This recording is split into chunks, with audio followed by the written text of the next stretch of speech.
No, तुम समझ नहीं रहे हो, यहाँ पे कितने सारे लोग हैं इनके सामने। अरे कहाँ जा रहे हो? तुम पागल हो क्या? ये किसका बच्चा उठा लाए? इसमें किसी का बच्चा नहीं है, देख देख खाली है। खाली है तो फिर हमारे किस काम का? वहां भी तो बेकार ही पड़ा था, कम से कम हमारे किसके तो काम आएगा।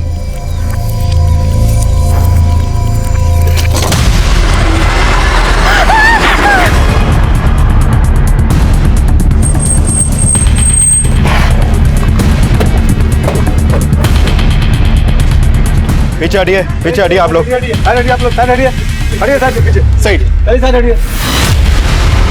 सर हम झूठ नहीं बोल रहे, ये प्रेम वहाँ लवारिस पड़ा हुआ था। सोने सर, दोनों का फोन नंबर और एड्रेस लो। सर, लाश का सर गायब है और बॉडी को कई टुकड़ों में काटकर इन बच्चों के कपड़ों में भरा गया है और फ्रेम के निचले वाले हिस्से में डालकर बॉडी को यहाँ पे डंप किया गया। सर, बॉडी को यहाँ गार्डन में लाकर डंप किया गया, तो किसी ने तो देखा होगा। सर गार्डन और गार्डन के आसपास कहीं कोई सीसीटीवी नहीं है, लेकिन लोगों से पूछताछ चल रही है, शायद किसी ने कुछ फिटनेस किया हो। बॉडी को पोस्टमार्टम के लिए भेजिए। हो गया। नमस्कार, आदाब। मैं inspector Adil Khan, crime petrol Dastak में आपका स्वागत करता हूं। मैंने अपने करियर में कई मर्डर केसेस सॉल्व किए, लेकिन यह केस काफी लिहाज से अलग था। लाश को ठिकाने लगाने के लिए कोई प्रेम का इस्तेमाल करे, ऐसा मैंने पहले कभी नहीं देखा था। और जो लाश हमें मिली थी वो मंजू शर्मा नाम की एक लड़की की थी।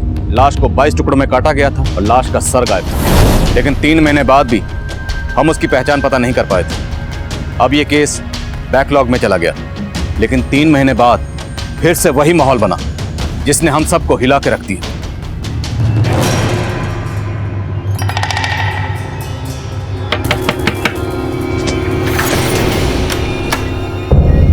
नमस्ते भाई साहब, ये ना बच्चों के कपड़े हैं जी, एक से एक वैरायटी है जी मेरे पास, देखो आप। नहीं हमें नहीं चाहिए। अरे भाई साहब एक ले लो ना, सुबह से ना बौनी तक नहीं हुई है जी मेरी, देखो तो सही कितने सोने कपड़े हैं। ये बच्चों के कपड़े बेच रही, देखो कुछ चाहिए तो तुम्हें। ये ना मेरे पास बच्चों के कपड़े हैं जी, एक से एक वैरायटी है, देखो ये तो गुड़िया पे बहुत ही फबेगा जी, कितनी प्यारी बच्ची है। और प्राइस क्या है? अरे आप प्राइस की टेंशन ना लो जी, एक काम करो आस पड़ोस वालों को भी बुला लो, ज्यादा लोग लेंगे ना तो दाम कम कर देना है मैंने।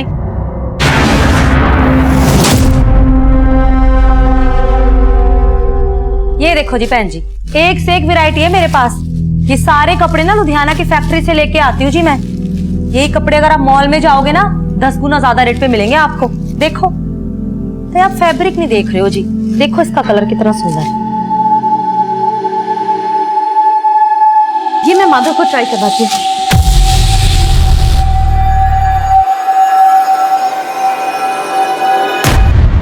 बेटा मैं रोटी और ला रहा हूँ।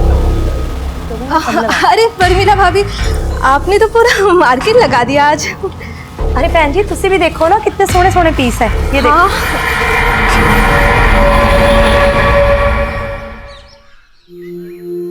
माँ, आखिर तुम्हें कितनी अच्छी मेहंदी लगी है, मुझे भी ऐसी मेहंदी लगवानी है। दीदी स्कूल में मेहंदी लगवाना अलाउड नहीं है, टीचर डांटेगी। समर वेकेशन आ रही है तो मैं मेहंदी तो लगवा ही सकती हूँ, क्यों मम्मी? बिल्कुल बेटा, चलो आप जल्दी करो। माधव जल्दी, लेट हो रहे हैं स्कूल के लिए। चाबी ले ली तुमने? मैं भी ऑफिस जा रहा हूँ। हाँ ले ली, चलो जल्दी चलो, स्कूल के लिए लेट हो रहे। आओ जल्दी आओ, चलो माधव।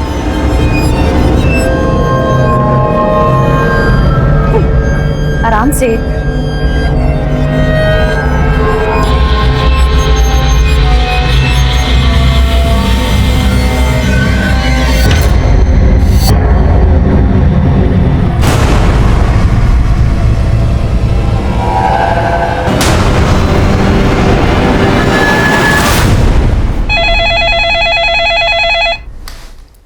हेलो,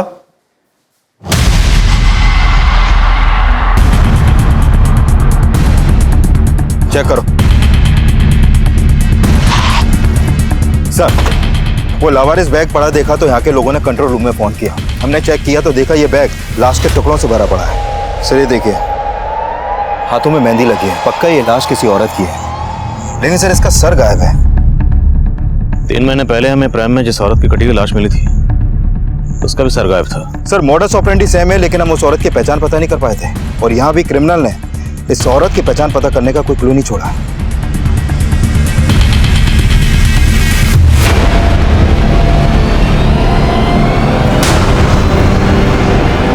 पापा पापा बोलो ना, मम्मी कब आएगी? आ जाएंगी बेटा, जल्दी आ जाएंगी।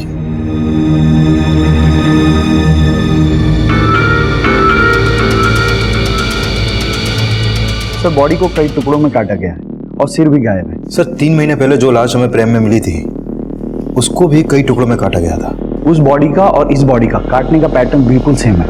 किसी छोटे हथियार से धीरे धीरे रेत कर काटा गया है। यानी इस औरत का किलर और उस औरत का किलर एक ही हो सकता है जिसकी लाश हमें 3 महीने पहले मिली थी। एब्सोल्युटली। Excuse me. बोले यादव। सर साईनगर थाने में प्रमिला नाम की एक औरत की मिसिंग कंप्लेंट फाइल हुई थी। सर कंप्लेंट उसके पति गोविंद ने दर्ज करवाई थी। इस गोविंद को बॉडी की शिनाख्त के लिए बुलाओ। Okay sir.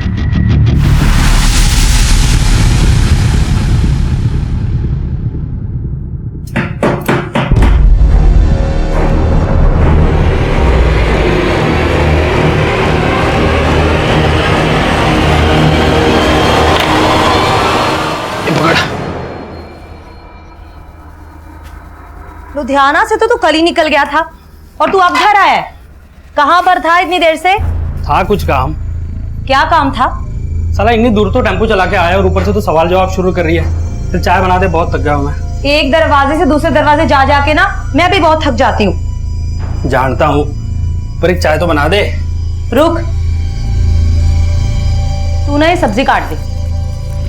खाना खाना है ना तो मदद करनी पड़ेगी मेरी।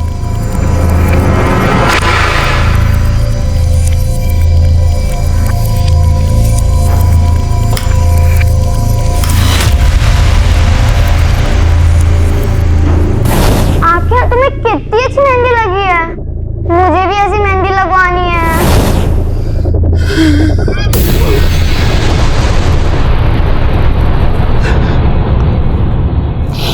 कल आखिरी बार मेरी प्रमिला से फोन पे बात हुई सर। गोविंद, आज आप फिर टिफिन ले जाना भूल गए? हाँ जानता हूँ, डोंट वरी, कुछ खा लूंगा बाहर में। वैसे बनाया क्या तुमने? मटर पनीर। लेकिन आप क्यों पूछ रहे हैं? आप तो वैसे भी बाहर खाने वाले हैं। अरे तो रात को घर पे आके खा सकता हूँ ना। अच्छा गोविंद, वो बच्चों के स्कूल से आने का टाइम हो गया तो मैं फोन रखती हूँ, उन्हें लेने जाना है। सर फिर मुझे पता चला कि प्रमिला बच्चों को लेने पहुंची नहीं थी। बच्चे वहां वेट करते रहे, फिर किसी पड़ोसी ने देखा तो वो बच्चों को लेके घर आए। वो घर आए तो देखा कि वहां ताला लगा हुआ है। अंदर तो मम्मी दिख ही नहीं रही है आंटी। फोन की बेल तो जा रही है। आंटी फोन की आवाज तो अंदर से आ रही है। तो प्रमिला फोन अंदर रख के कहाँ चली गई? एक काम करते हैं, प्रमिला के हस्बैंड को फोन करके उसे इन्फॉर्म करते हैं। फिर मैं घर आया, कुछ समझ नहीं आ रहा था सर। प्रमिला अचानक से। देखिए, जैसा आपने बताया कि आपकी पत्नी प्रमिला ने फोन करके आपको ये कहा कि वो बच्चों को स्कूल बस से पिक करने जा रही है, लेकिन अगर वो वहां नहीं गई तो और कहां जा सकती हैं? सर उसने फोन पे तो यही बोला था कि वो बच्चों को लेने जा रही, और वो अपना फोन घर पे क्यों छोड़ के गई? सर हो सकता है उसे लगा हो कि बच्चों को लेके वापस आना, तो छोड़ दिया। देखिए, अगर ऐसा है तो आपकी पत्नी के साथ जो भी हुआ है वो आपके घर से लेके उस रास्ते के बीच में ही हुआ है जहां पर स्कूल बस आपके बच्चों को ड्रॉप करती है। आपके बच्चे कहाँ?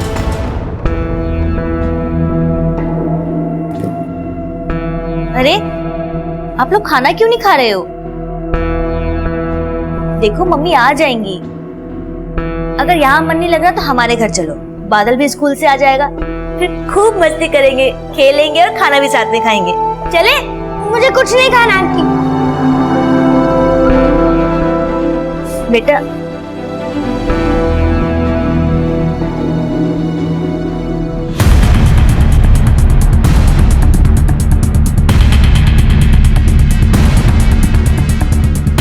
सर मैंने उस दिन दोपहर को प्रमिला को देखा था, वो कहीं बाहर जा रही थी।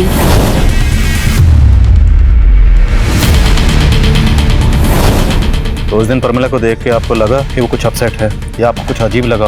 नहीं सर, ऐसा कुछ भी नहीं लगा, क्योंकि वो हर रोज बस स्टॉप जाती थी बच्चों को लेने। बेटा अब बड़े हो ना, समझदार हो, भाई को समझाओ ना। मम्मी आ जाएगी जल्दी। पापा पापा मम्मी कहाँ है? मम्मी आएंगी बेटा, मम्मी आ जाएंगी। आप सर ये हमारी पड़ोसी। मैं मेघना। मैं विद्या। बेटा कौन से स्कूल में पढ़ते हो आप लोग? सर ये 3rd में है, ये 4th में। कविन जी, देखिए आपकी पत्नी की लाश यहाँ से 10 किलोमीटर दूर सिनुजा में मिली। आपको किसी पर शक, किसी से कोई झगड़ा या दुश्मनी? नहीं सर, ऐसा तो कुछ समझ नहीं आ रहा। प्रमिला जी वर्किंग थी या हाउसवाइफ? सर थी तो हाउसवाइफ, लेकिन साथ साथ में शेरूल की मेंबरशिप ले रखी थी। शेरूल मतलब? शेरूल एंटरप्राइजेस। सर ब्यूटी प्रोडक्ट बनाते हैं ये लोग। तो प्रमिला आसपास पड़ोस में और रिलेशन में ये प्रोडक्ट बेचती थी।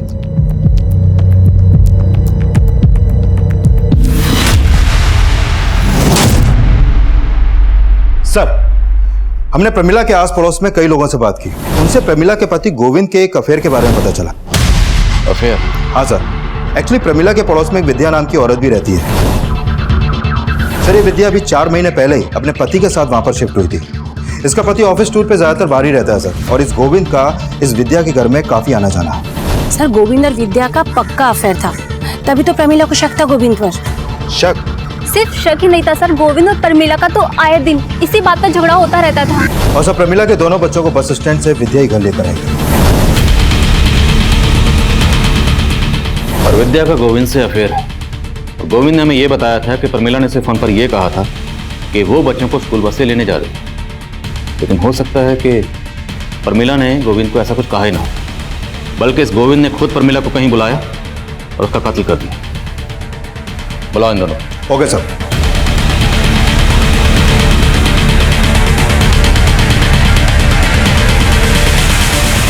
बेटा आंटी बोले कुछ खा नहीं रहे थे, कुछ खा लो है ना।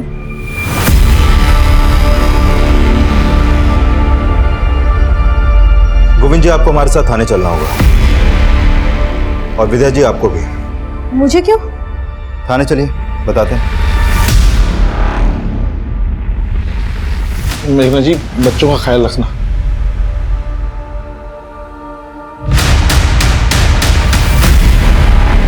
सर आप बेवजह हम पे शक कर रहे हैं सर। हम शक नहीं कर रहे, बल्कि हम तो मान रहे हैं कि तुम दोनों ने प्रमिला का मर्डर किया। नहीं सर, हम दोनों ने ऐसा कुछ नहीं किया है। अच्छा, इसके बच्चों को स्कूल बस से लेने तुम ही गई थी ना? हाँ सर। अब तुम बोलो, प्रमिला को कहाँ बुलाया और कहाँ उसका मर्डर किया? सर ये क्या कह रहे हैं आप सर? हम लोगों ने ऐसा कुछ नहीं किया सर। सर मैं अपने बच्चों की कसम खा के कह रहा हूँ, नहीं किया सर कुछ भी। सर मानते हैं हमारा रिश्ता गलत है, लेकिन प्रमिला के मर्डर से हमारा कोई लेना देना नहीं है सर। हाँ सर।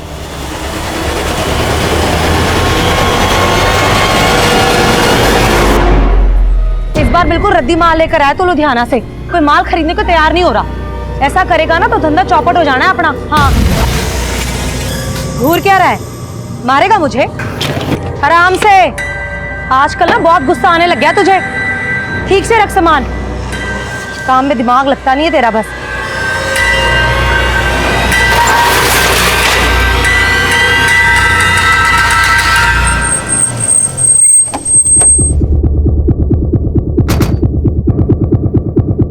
सर ये प्रमिला की पोस्टमार्टम रिपोर्ट। सर रिपोर्ट में सामने आया है कि प्रमिला का मर्डर उसी शाम हो गया था जिस दिन उसके पति गोविंद ने उसकी मिसिंग कंप्लेंट दर्ज करवाई थी। सर प्रमिला का भी उसके मर्डर से पहले रेप हुआ था। 3 महीने पहले हमें जिस औरत की लाश मिली उसका भी पहले रेप हुआ, फिर मर्डर हुआ। यस सर, काफी कुछ सिमिलर है। काफी कुछ सिमिलर है तो रेपिस्ट का डीएनए भी सिमिलर हो। डीएनए मैच करो। ओके सर जिस दौरान प्रमिला गायब हुई थी उस वक्त विद्या अपने घर पे नहीं थी और गोविंद भी अपने ऑफिस में नहीं था। इस विद्या और गोविंद की एक्टिविटी सस्पिशियस लग रही। मजिस्ट्रेट साहब से गोविंद की डीएनए लेने की परमिशन लो। Right sir. सर प्रमिला के कॉल रिकॉर्ड में एक नंबर सस्पिशियस मिला है। पिछले काफी समय से प्रमिला की शंकर नाम के एक आदमी से बातें होती थी। सर लेकिन सर इस शंकर का नंबर अभी बंद है। कौन है शंकर? सर शंकर शेरुल एंटरप्राइजेस में एरिया मैनेजर था और प्रमिला भी पहले वहीं की मेंबर थी।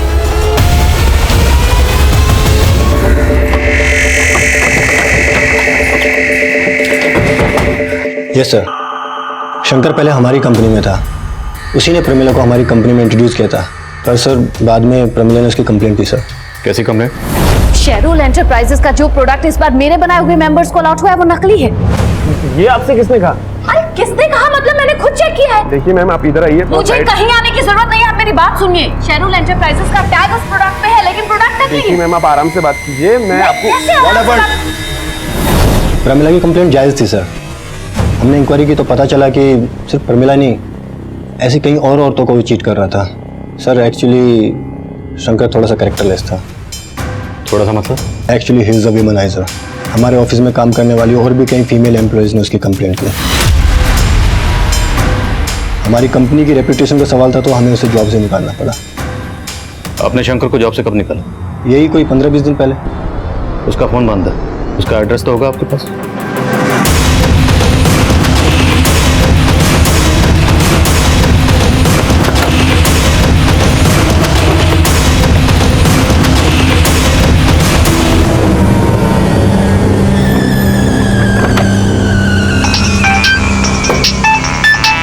हाँ विकास।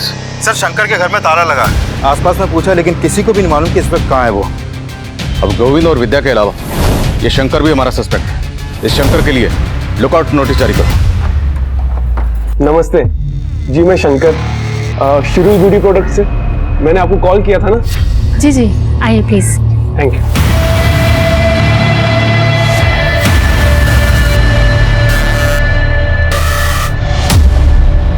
चाय कॉफी कुछ? नहीं शुक्रिया, आप आइए ना, बैठिए। 2 मिनट में मैं आपको स्कीम समझा दूंगा। आइए, पहले ना आप मेरी स्कीम सुन लीजिए, और बस थोड़ी सी इन्वेस्टमेंट है और आप घर बैठे बहुत पैसे कमा सकती है। पर कैसे? बहुत ही सिंपल है मैम। जैसे ही आप हमारी कंपनी की मेंबरशिप लेंगी तो आपको एक ऐसी प्रोडक्ट किट दी जाएगी और आप अपनी ही तरह बाकी लोगों को भी ये प्रोडक्ट बेच के अच्छे पैसे कमा सकोगी। और हाँ मैम, हमारे कंपनी से आपको अच्छे बेनिफिट्स भी मिलेंगे और अच्छी मार्जिन भी मिलेगी।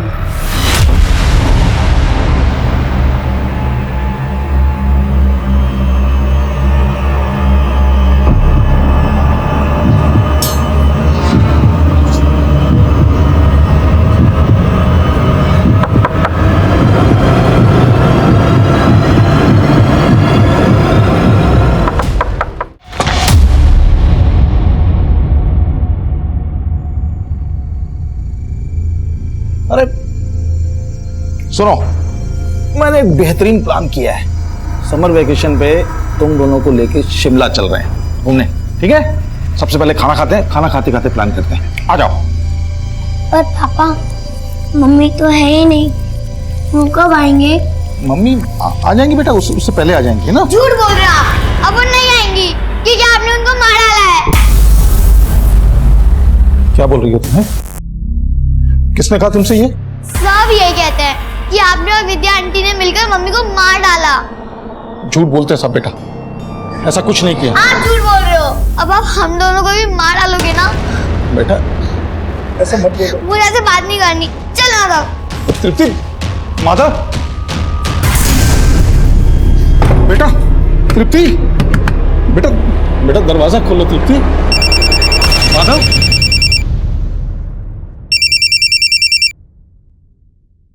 हेलो हेलो गोविंद, तुषार बोल रहा था। मेघना माधव और तृप्ति के साथ है क्या? नहीं तो यहाँ तो नहीं है मेघना। पता नहीं कहाँ चली गई। उसकी शॉप भी बंद है, फोन भी नहीं लग रहा उसका। गोविंद, मैं माधव को थोड़ी देर तुम्हारे यहाँ छोड़ दूं क्या? मैं उसकी मम्मी को ढूंढ लूंगा जब तक। हाँ छोड़ दो।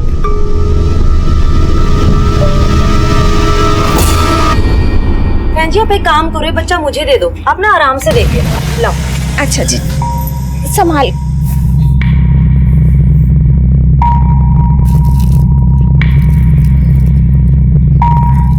डिजाइन कुछ खास नहीं है, आपके पास कोई और कलेक्शन है?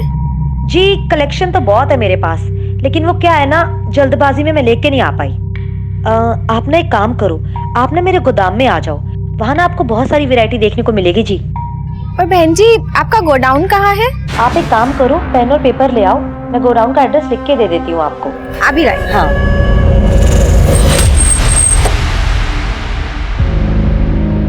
सर, साईनगर थाने में जहाँ पर प्रमिला की मिसिंग कंप्लेंट फाइल हुई थी, वहाँ से एक इन्फॉर्मेशन आई है। उसी थाने में प्रमिला के मोहल्ले की एक और औरत की मिसिंग कंप्लेंट दर्ज की गई है। कौन औरत? सर ये मेघना बेस्ट। सर इस मेघना का प्रमिला के घर में काफी आना जाना था और ये कंप्लेंट मेघना के पति ने दर्ज करवाई है। सर साईनगर पुलिस को मालूम था कि हम प्रमिला मर्डर केस में उसके पति गोविंद पर शक कर रहे हैं, इसलिए उन्होंने हमें ये अपडेट दिया। विकास, इस मेघना के पति से भी मिलते हैं, देखते हैं वो गोविंद के बारे में क्या कहता है।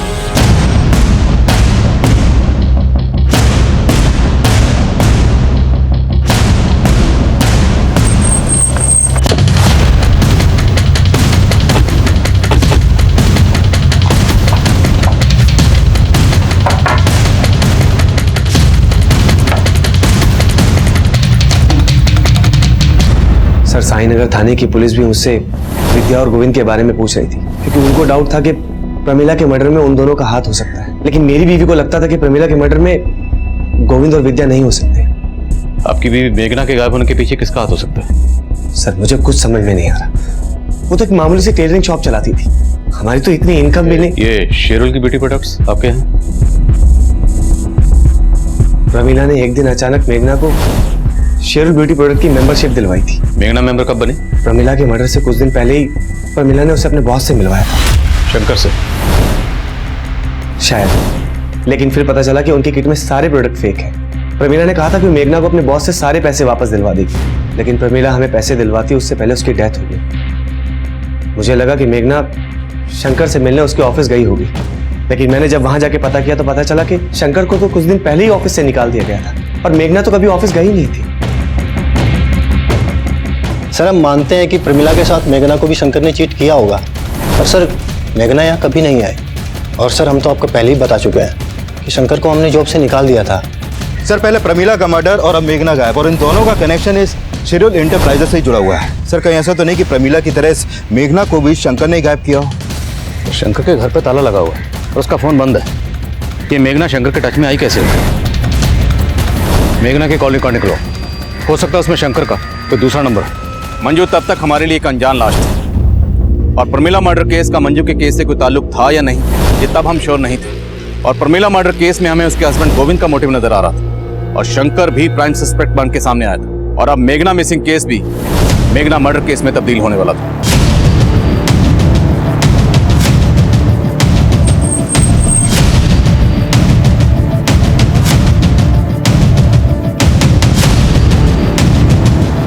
सर इस औरत की बॉडी को भी चॉप करके डंप किया गया, इसका सर भी गायब है। कहीं ये मेघना तो नहीं?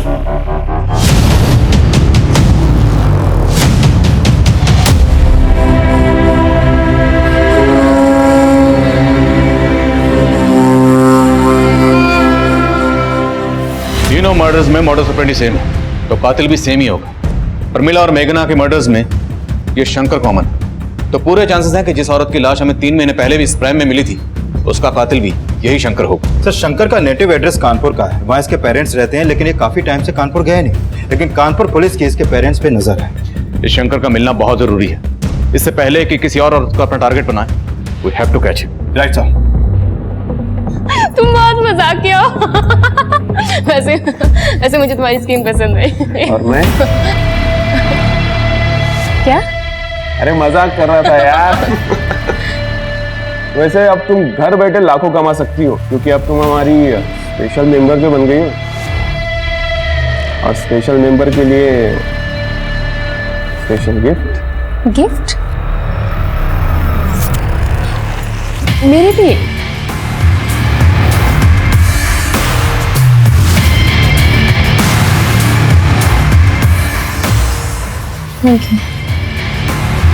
सर इस मेघना के कॉल रिकॉर्ड में ऐसा कोई नंबर नहीं मिला जो शंकर से कनेक्टेड हो। लेकिन सर जिस समय मेघना का फोन रानीगंज मार्केट में बंद हुआ, उस समय गोविंद का फोन भी वहां पर एक्टिव था।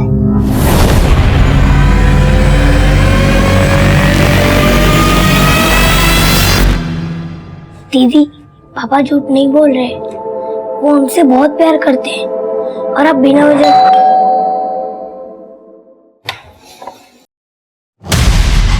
ले चलो इनको। लेकिन चलिए मेरी बात सुनिए सर। चलिए चलिए। पापा देखिए मेरी बात। पापा पापा अंकल अंकल कहाँ ले जा रहे हो मेरे पापा को? पापा पापा झूठे हैं। पापा नहीं मम्मी को मारा है। अरे मैं कुछ नहीं किया यार, आप लोग बार बार पकड़ लेते हो सर। समझते क्यों नहीं आप लोग? पहले तू हमें समझा। प्रमिला को तुमने मारा विद्या के लिए, लेकिन मेघना को मारने के पीछे तेरा मोटिव क्या था? सर मैं बार बार कह रहा हूँ, न मैंने मेघना को मारा न प्रमिला को मारा। सर आप कैसी बात कर रहे हैं? जिस दिन मेघना का फोन रानीगंज में स्विच ऑफ हुआ उस दिन तेरा फोन वहीं एक्टिव था। अब ये महज इत्तेफाक तो नहीं हो सकता? सर मैं रानीगंज मार्केट गया था, लेकिन मैंने रानीगंज मार्केट क्यों गया था? सर मुझे मेघना पे शक था, इसलिए मैंने सोचा कि कहानी मत सुना। मैं सच कह रहा हूँ सर। मुझे मालूम था कि मेरी पत्नी प्रमिला ने मेघना को अपना सूट सिलने के लिए दिया है, तो मुझे लगा जिस दिन वो गायब हुई है उस दिन उसकी दुकान पे जरूर गई होगी। और मैंने मेघना से बात भी की सर। मेघना जी, प्रमिला ने बताया था कि आपके यहाँ उसने सूट सिलने के लिए दिया था, तो आखिरी बार जब बच्चों को लेने आई होगी तो आपकी दुकान पे तो जरूर आई होगी। आप नहीं गोविंद भैया, वो मेरे पास नहीं आई थी। अगर वो आई होती तो मैं आपको पहले ही बता देती। लेकिन आपको मुझे लेट हो रहा है, मैं भी चलती हूँ। सर मुझे लगा मेघना झूठ बोल रही है, तो मैं उस पर नजर रखने लगा और उसका पीछा करते हुए रानीगंज मार्केट गया था मैं। सर मुझे लगता है मेघना को पता चल गया था कि मैं उसका पीछा कर रहा हूँ, इसलिए वो मार्केट में चालाकी से गायब हो गई। सर चालाकी तू कर रहा है? बोल, मेघना और प्रमिला को मारने के पीछे की असली कहानी क्या है? और विद्या को इसलिए फंसा रहा था ना ताकि पहले उसका रेप करे फिर मर्डर। सर क्या कह रहे हैं सर? मैंने ऐसा कुछ नहीं किया, मैं बार बार आपको बोल रहा हूँ सर। तेरी डीएनए रिपोर्ट से साफ हो जाएगा कि तूने मेघना का रेप भी किया है। सर ज्यादा मत देना। सर मेरी बात का हम यही अंदाजा लगा रहे थे कि बाकी विक्टिम्स की तरह मेघना का भी रेप हुआ होगा, पर पोस्टमार्टम रिपोर्ट ने हमारे इस अंदाजे को गलत साबित कर दिया। मेघना का रेप नहीं हुआ था। पोस्टमार्टम रिपोर्ट हमें उलझा रही थी क्योंकि मेघना का कत्ल बिल्कुल वैसे ही हुआ था जैसे मंजू और प्रमिला का हुआ था, और उन दोनों का रेप भी हुआ था। उन दोनों की बॉडी पर मिला डीएनए रेपिस्ट के डीएनए से मैच हो गया था, और शक की बुनियाद पर हम गोविंद के डीएनए को उस डीएनए से मैच करवा रहे थे। शंकर की तलाश अब भी जारी थी क्योंकि शंकर का कनेक्शन मेघना और प्रमिला दोनों से नजर आ रहा था। हम मेघना और प्रमिला से जुड़ी हर छोटी से छोटी बात पता करने में लगे हुए थे, और इसी तफ्तीश के दौरान हमारी नजर में 2 सस्पेक्ट आए। सर, प्रमिला के घर में एक औरत आती थी जो छोटे बच्चों के कपड़े दिखाती थी यहाँ पे, और साथ में उसका पति भी आता था टेम्पो में। पर प्रमिला के मर्डर के बाद वो दोनों अचानक आना बंद कर दिया। लाश के टुकड़ों को 4 से 6 साल के बच्चों के कपड़ों में छुपाया गया। अच्छा, कौन थी वो औरत, कुछ मालूम है तुम्हें? सर, वो बोलती थी कि लुधियाना में किसी फैक्ट्री से वो सामान उठाती है और इधर लाके बेचती है। सर, जो औरत प्रमिला और मेघना के घर बच्चों के कपड़े बेचने जाती थी उसका पता चल गया। चित्रा नाम है उसका, और उसके पति का नाम है नवीन। सर, ये दोनों हस्बैंड वाइफ आसपास की कॉलोनियों में डोर टू डोर जाकर कपड़े बेचते हैं। चित्रा और नवीन रहते कहाँ? सर, ये लोग मुकुंद नगर में रहते हैं। ये मुकुंद नगर रानीगंज के पास ही पड़ता है जहां पर मेघना का फोन बंद हुआ था। मिलते हैं इस मियां बीवी से।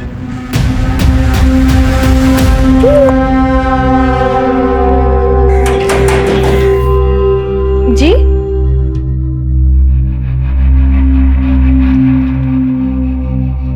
जी बोलिए।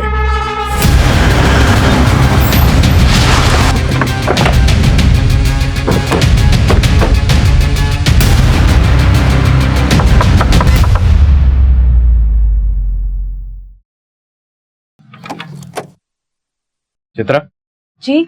चेक करो सब्जेक्ट। अरे कोई भी गाना छूटना है ये सब आप कोई ना क्या कोई कर रहे जरूर मिलेगा। चेक कर। हैं? अरे मेरे घर में इस तरीके से छानबीन क्यों कर रहे हैं सर? अभी पता चलेगा। सुना तो डोर टू डोर जाकर डिलीवरी नहीं करती, कस्टमर को अपने डोर तक भी बुलाती। कितनी औरतों को बुलाया अभी तक? सर, ये आप क्या कह रहे हैं? मुझे कुछ समझ में नहीं आ रहा है। सब समझ में आ जाएगा। ये कपड़े तो नहीं बेचे हैं? नहीं सर, ये कपड़े मैंने किसी को नहीं बेचे जी। अच्छा, तब तो तू इस आदमी को भी नहीं जानती होगी। नहीं सर, मैं इस आदमी को भी नहीं जानती। तेरा पति कहाँ है? जी वो तो लुधियाना गया हुआ है। झूठ बोलती है? मैडम जी, मैं झूठ नहीं बोल रही हूँ, सच बोल रही तेरे हूँ। पति का फोन नंबर और टेम्पो का नंबर बोल। ठीक है सर जी। सर, चित्रा के पति नवीन का नंबर अभी रानीगंज में एक्टिव है, और उसकी बीवी बोली थी वो लुधियाना गया। उसके फोन की एग्जैक्ट लोकेशन ट्रैक करने के लिए कहो और बोलो तुरंत मेरे फोन पे भेजें। सर।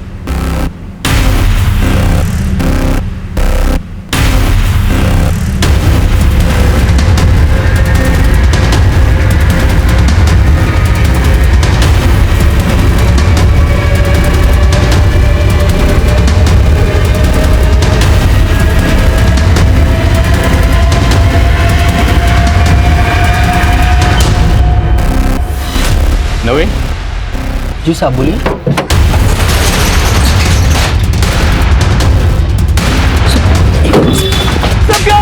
साहब बोलिए साहब देखिए, ये देखिए सर।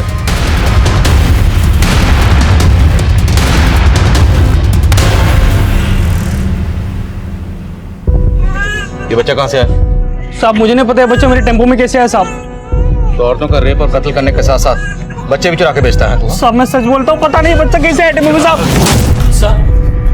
साहब यकीन मानिए मैंने कुछ नहीं किया साहब। तू जो करता तेरी बीवी भी जानती है ना? सीधा सीधा बोल वरना उधेड़ के रख देंगे। साहब मैं लुधियाना जा रहा था, वो रानीगंज मार्केट से गारमेंट वाले का पेमेंट उठाना था इसलिए मैं वहां रुक गया। आप चाहे तो पता कर सकते हैं। ये ऐसे नहीं मानेगा, उधेड़ ऐसे बोल। साहब मैंने कुछ नहीं किया साहब। साहब मैंने कुछ नहीं किया। साहब मैंने कुछ नहीं किया। साहब ठीक सर, इस नवीन को बहुत तोड़ा लेकिन वो किसी भी मर्डर में अपना हाथ होने से इनकार कर रहा है और मैंने कंफर्म किया कि वो आज वाकई में रानीगंज के गारमेंट शॉप से अपना पेमेंट लेने ही गया था। मुझे सर नवीन की बीवी चित्रा ने उस बच्चे को आइडेंटिफाई किया है जो उनके टेम्पो में मिला था। उसने बताया कि वो बच्चा उसकी एक कस्टमर अनुषा का है। लेकिन सर चित्रा इस बात से खुद हैरान है कि बच्चा उसके पति नवीन के टेम्पो में कैसे पहुंचा। अनुषा, पता करो ये अनुषा कहाँ रहती है। सर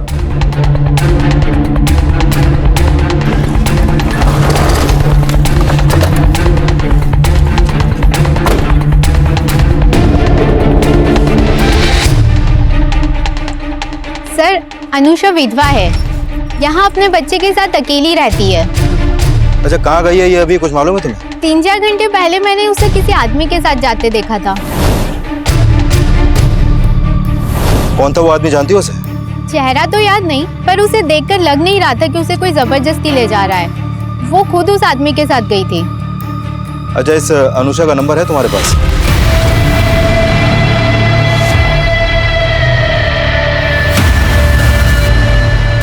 सर अनुषा का फोन भी रानीगंज मार्केट में बंद हुआ था। रानीगंज, और रानीगंज से हमने नवीन को पकड़ा था बच्चे के साथ। सर ये नवीन अभी भी कुछ नहीं उगल रहा है और मैंने कंफर्म किया कि ये अनुषा के घर के बाहर देखा ही नहीं गया है। सर हो सकता है ये अनुषा किसी और के साथ मार्केट गई हो। शंकर, हो सकता है ये नवीन शंकर को जानता और अनुषा का बच्चा शंकर ने नवीन को दिया। साहब मैं शंकर को नहीं जानता, पता नहीं वो बच्चा मेरे टेम्पो में कैसे आया।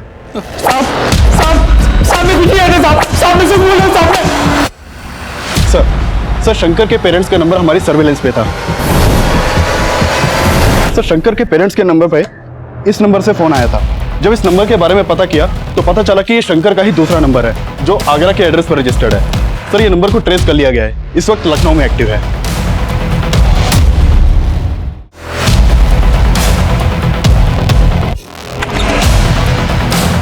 शंकर कहाँ? क्या बात है सर? क्या करो? बात क्या है? अंदर चेक करो, सब जगह चेक करो। क्या कर रहे हैं ये?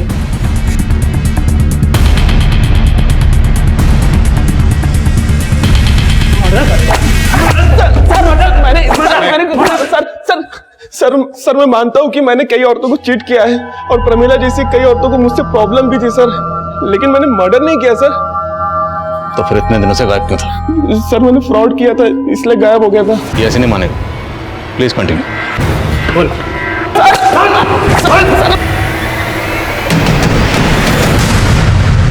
तृप्ति बेटा चुपचाप क्यों बैठी हो? पापा ने आज तुम्हारे लिए सरप्राइज प्लान किया है। तुम चाहती थी ना कि तुम भी मम्मी की तरह मेहंदी लगाओ। देखो क्या लाया हूं तुम्हारे लिए, ये देखो। और इतनी प्रैक्टिस की है तुम्हारे लिए कि अब तुम्हें भी मम्मी की तरह बिल्कुल राज। पापा दीदी आप पर ट्रस्ट नहीं करती, मैं करता हूँ ना। आप मुझे मेहंदी लगा दो।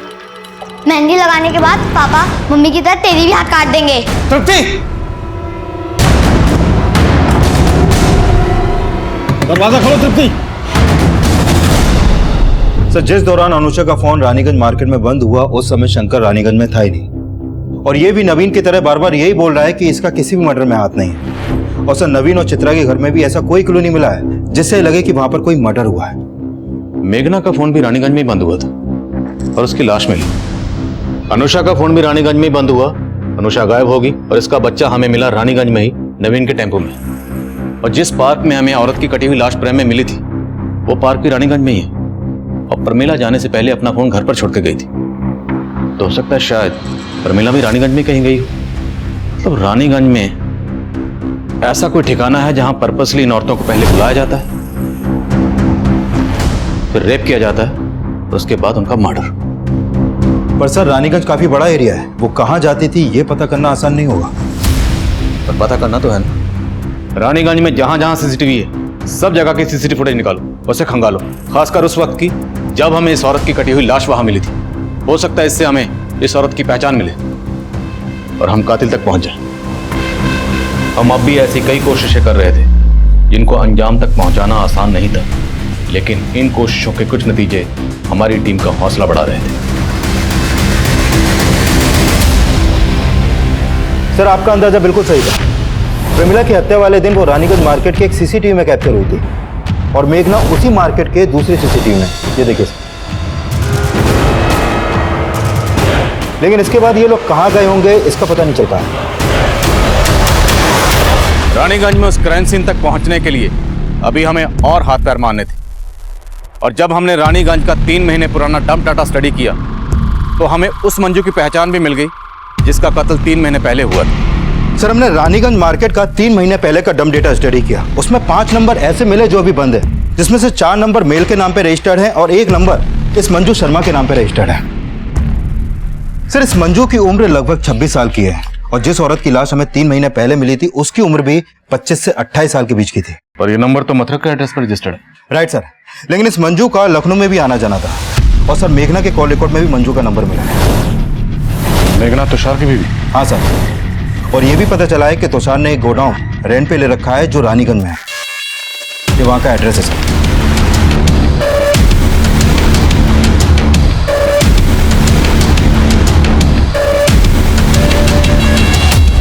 साला सारा कसूर मेरी खोपड़ी का है। सेक्स के सिवाय मुझे कुछ दिखता ही नहीं।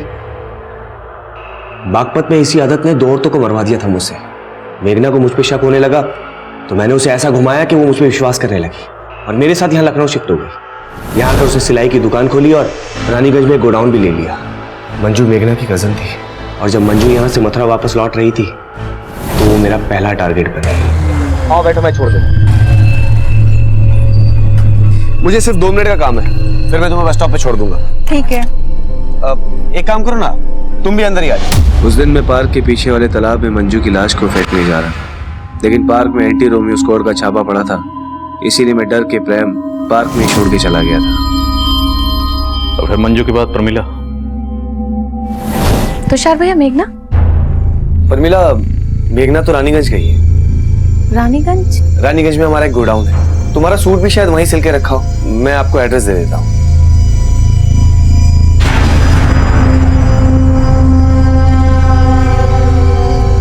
मंजू और प्रमिला के मर्डर के बाद मेघना को मुझ पे शक होने लगा, इसलिए मुझे उसे भी रास्ते से हटाना पड़ा। इसलिए बहाने से मैंने उसे गोडाउन पे बुलाया और फिर मेघना के मर्डर के बाद मैं डर गया था कि मैं फंस जाऊंगा, इसलिए खुद को बचाने के लिए मैंने एक तरफ शंकर का नाम लिया, दूसरी तरफ मैं नवीन और चित्रा के लिए गड्ढे खोद रहा था, क्योंकि पहले भी मैंने उन्हें रानीगंज में देखा था। उनका घर गोडाउन के बिल्कुल नजदीक था और फिर एक दिन मैंने प्रमिला के घर उनको देखा। मैं अगला टारगेट अनुषा को बनाने वाला था और फिर उसके घर के बाहर भी नवीन और चित्रा को देखा। मैंने सोचा कि अगर मैं अनुषा के साथ कुछ भी करता हूँ तो नवीन और चित्रा को फंसा के खुद को बचा सकता हूँ, इसीलिए पूरी प्लानिंग के साथ मैं अनुषा के घर पहुंचा। जी बोलिए। आप चित्रा के गोडाउन में कपड़े देखने के लिए आने वाले थे ना? हाँ। लुधियाना से नया स्टॉक आ गया है। मैं अनुषा को बहाने से गोडाउन में ले गया, पहले रेप किया और फिर मर्डर करके उसके शरीर के टुकड़ों को फ्रिज में रख दिया। मैं उसकी बॉडी को ठिकाने लगाता उससे पहले ही तुषार एक के बाद एक जुर्म किए जा रहा था और हैरान करने वाली बात यह थी कि तुषार की पत्नी मेघना को अपने पति के इन जुर्मों की हर मोड़ पर दस्तक मिल रही थी, लेकिन उसने इस दस्तक को नजरअंदाज किया। उसकी कजन मंजू पिछले 3 महीने से गायब थी और उसे यह भी अंदाजा था कि हो सकता है मंजू का कत्ल उसके पति तुषार ने किया, लेकिन फिर भी उसने इस बारे में पुलिस को कुछ नहीं कहा, जिसका नतीजा यह निकला कि मंजू और प्रमिला के कत्ल के बाद तुषार का वो घिनौना राज मेघना के कत्ल की दस्तक बन गया। अनुषा ने एक अजनबी की बात पे भरोसा किया, वो उस जुर्म की दस्तक को महसूस ही नहीं कर पाई और नतीजा ये हुआ कि उसका बच्चा अनाथ हो गया। कोई भी जुर्म होने से पहले दस्तक जरूर देता है। इस दस्तक को सुनिए और किसी भी जुर्म को होने से पहले उसे रोकिए। अब मैं आदिल खान आपसे इजाजत लेता हूं। आपसे फिर मुलाकात होगी एक नए केस के साथ। तब तक देखते रहिए क्राइम पेट्रोल दस्तक। मकसद बताना नहीं, बचाना है।